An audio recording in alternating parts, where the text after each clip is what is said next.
What do you guys think about plural marriage? There's a lot of people that think that you guys think that men should have multiple wives. Is it true? Great question. It's a really good question. That is not true. So again, we're the Church of Jesus Christ of Latter-day Saints, right? So we don't believe in plural marriage as of now. Now, as you know, church history, we do have, I have ancestors who had multiple wives. He does too. And it was something that was practiced for about 50 years. And then in 1891, the church stopped it. The church stopped the practice of plural marriage. And ever since then, hasn't been a thing at all.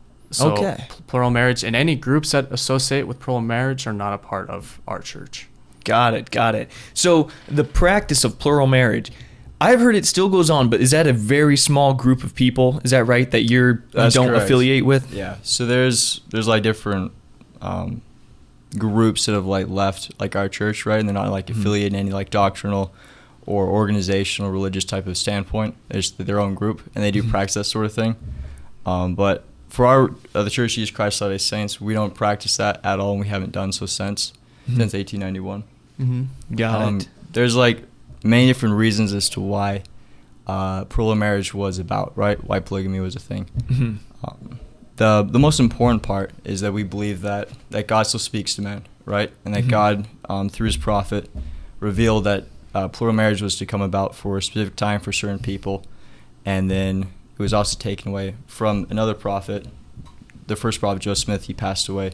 Another prophet in 1891 was told to take it away from the earth. Got it. And so that's the fundamental reason as to why it came about. There's other reasons. Some reasons because of religious persecution, there was a lot of men who were killed, and there's a lot of widows and children that didn't have a father or a husband. Oh, very interesting. I had no idea. So it served a role, kind of. It served a purpose other than just being from spiritual doctrine. It was like, well, this is actually might be helpful in the case of a bunch of widowed families and stuff. So and back then, interesting. As far as I'm correct, women weren't allowed to own property. They weren't obviously allowed to vote, and so stuff like that made it really, really hard for specifically a group of people with a lot of the women didn't have husbands to enter into that sort of thing. It served a social purpose as well as at the time it was believed to be a spiritual practice and everything. Correct. Yes. Very interesting.